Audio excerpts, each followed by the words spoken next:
A los enfermos los quemaban junto a sus casas. Depositaban sus restos en fosas comunes.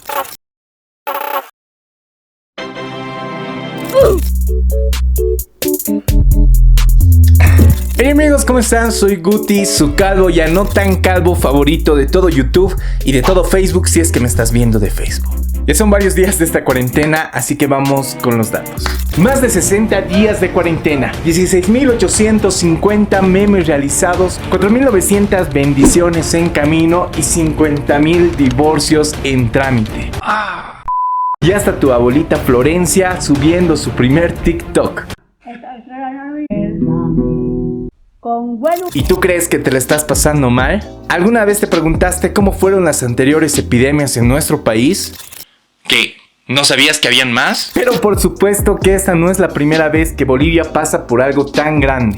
Ok, pongámonos serios. Entre 1919 y 1920, exactamente hace 100 años, en Bolivia se sumaron más de 100.000 habitantes que sucumbieron ante la fuerza imponente de la gripe española. Es la cifra más grande que pintó de luto a nuestro país. Sin embargo, está muy lejos de ser la primera. Desde la colonia, la viruela, malaria, fiebre amarilla, el cólera, incluso el dengue, también dejaron su luto en su paso a nuestro país. Por eso, estas son las 8 peores epidemias en Bolivia. Comenzaba con una fiebre, dolor de cabeza, dolor de garganta, incluyendo vómitos. Aproximadamente en la tercera semana de la enfermedad, se formaban costras que separaban de la piel. Llegó a América gracias a la colonización. El cronista soldado Ciesa de León escribió en su crónica del Perú que aproximadamente unas 100.000 personas, entre ellas el Inca Huayna Cápac, murieron por esta durante la conquista de Tierras Altas, en alusión al territorio que hoy es Bolivia. En 1902, tras 4 siglos, finalmente la vacuna, y por ley de 21 de octubre se encomendó al Servicio Nacional de Vacunación distribuirla en todo el país. Poco más de 60 años después, la Organización Mundial de la Salud declaró oficialmente la erradicación de la viruela en Bolivia. En 1958 se logró vacunar a 2,5 millones de los 3.300.000 habitantes que teníamos en nuestro país hasta ese momento, llegando alrededor de 47.472 casos confirmados de esta enfermedad. Ciesa de León relata que la conquista de la zona de los Yungas fue difícil para el Inca Huayna Cápac primero, y después para los conquistadores españoles, debido a una extraña enfermedad que empezaba con fiebres muy altas, escalofríos y mucha sudoración. Los indígenas la llamaban chuchu. Occidente la bautizó como malaria o paludismo. Una leyenda dice que los lugareños habían recibido la generosidad de la Pachamama. La cura al mal era una corteza, la cara, que devino a llamarse quina, que hasta hoy es el remedio para la enfermedad. En la guerra del Chaco, la malaria fue otro enemigo para las tropas bolivianas. El brote fue desastroso y se calculaba que el 70% de los soldados murieron con malaria, y no como resultado del enfrentamiento bélico con Paraguay. Y no fue todo. Los sobrevivientes que retornaron a sus hogares expandieron la fiebre a toda Bolivia, declarando una catástrofe nacional en ese tiempo. En 1941 se atendieron 81.000 pacientes infectados, pero aún no existen registros de sus muertes.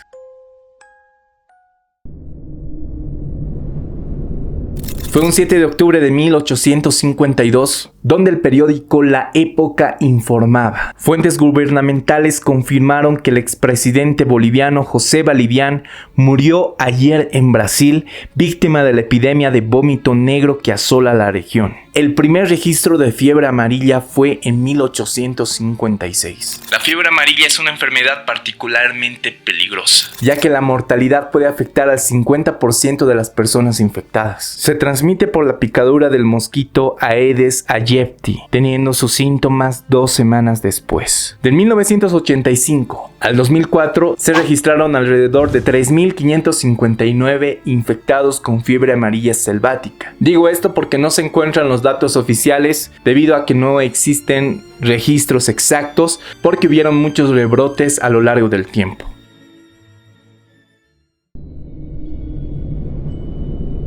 En agosto de 1991 se diagnosticó el primer caso de cólera en Bolivia. Un agricultor del Valle Paceño de Río Abajo. A fines de 1992 la enfermedad había alcanzado a 23.862 personas en el país y dejando 416 fallecidos. El cólera se transmite por el consumo de agua o alimentos contaminados por la bacteria Vibrio cholerae. La insalubridad y falta de servicios básicos fueron aliados de la epidemia que llegó desde el vecino país de Perú. Bolivia se declaró en emergencia nacional en 1991. La primera semana de 1992, un brote explosivo se presentó en Cochabamba. Rápidamente llegó a Santa Cruz. Finalmente se presentaron casos de cólera en 8 departamentos. Solo se salvó Pan.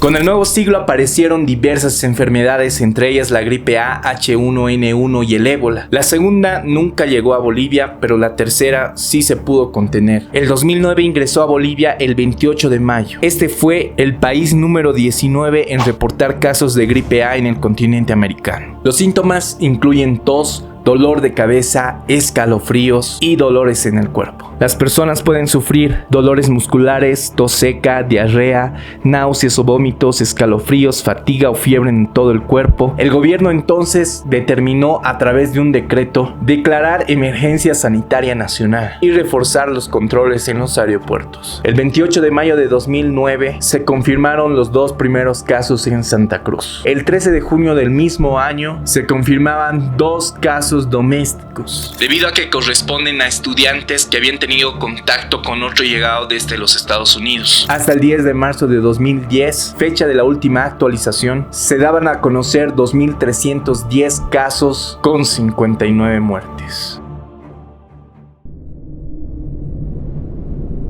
Actualmente América Latina sufre la peor epidemia en los últimos 30 años sobre esta enfermedad, con un registro histórico de 3.1 millones de casos. Y en Bolivia, en lo que va del año, hasta este momento, existen más de 50.000 casos de dengue confirmados. 50.000 hace ver que el COVID-19 sea un simple resfrío. El mal, que se transmite con la picadura del viejo mosquito hembra del Aedes aegypti, es un viejo conocido en el país. El primer registro de una epidemia de dengue está fechado en 1931 en Santa Cruz de la Sierra. El mal comenzó en la década de los 20, hace exactamente 100 años. La llamada gripe española, que hace unos 2 años había aterrorizado a toda Europa, era ya una pandemia que a la postre se llevó la vida entre 50 y 100 millones de personas en un mundo que no se había desarrollado los antibióticos. Este virus también llegó a Bolivia, afectando entre 1919 y 1920 a más de 100.000 personas fallecidas por esta enfermedad. La mayoría de estas muertes son casos de niños. En 1921, cuando el país aún afrontaba la epidemia de gripe española, se registró un letal brote de peste bubónica en la población tarijeña de Patcaya y de allí asoló al sur del país. Según contaron algunos testigos, a los enfermos los quemaban junto a sus casas. Depositaban sus restos en fosas comunes. Fue un hecho sin precedentes que acabó con 1.000 de los 3.000 habitantes en Tarija. Solo se pudo contener con un cordón sanitario, sostiene el doctor Álvaro Ramallo en su libro Peste bubónica en Patcaya, Terror y Desolación, el año 1921. Actualmente, como habitantes del planeta, estamos viviendo la mayor catástrofe con relación a pandemias en toda la historia. Todos ya conocemos el COVID-19. Ya no hay nada más que nos pueda sorprender hasta el momento. Y creo que tras 2 meses, todos ya estamos aburridos de quedarnos en casa. Y en Bolivia, tras más de 60 días de cuarentena y hasta la fecha en el que se hizo este video, llegamos a la cifra de aproximadamente 7.000 infectados con 270 decesos. Si hablamos de términos meramente fríos y con números exactos, no parece ser un virus que haya hecho tanto daño como los anteriores. Sin embargo, los altos indicios de una supuesta corrupción y el secreto a voces, aún no comprobada, que sea un virus creado o que de repente salga a la luz más de una posible cura, pero sin el apoyo de gobiernos. Ante la clara muestra de un presidente africano acusando categóricamente a la OMS que las pruebas no son efectivas, porque si hablamos claro, si una papaya, sí, una papaya, da positivo en un examen de coronavirus, creo que algo está saliendo mal. Espero que este video te haya gustado y si es la primera vez que ves uno de mis videos, no te olvides suscribirte, seguirme, tanto en Facebook como en YouTube, que es mi plataforma principal, y también sígueme en Instagram, que tengo un Instagram, y mira mi contenido para que seas feliz todo el resto del día. Y se vienen los saludos. Un saludo para Fabrics, otro para Rodgar, Joaquín Estrada y Diego Portillo. Y esos fueron todos. Que no te olvides que siempre hay que divertirse.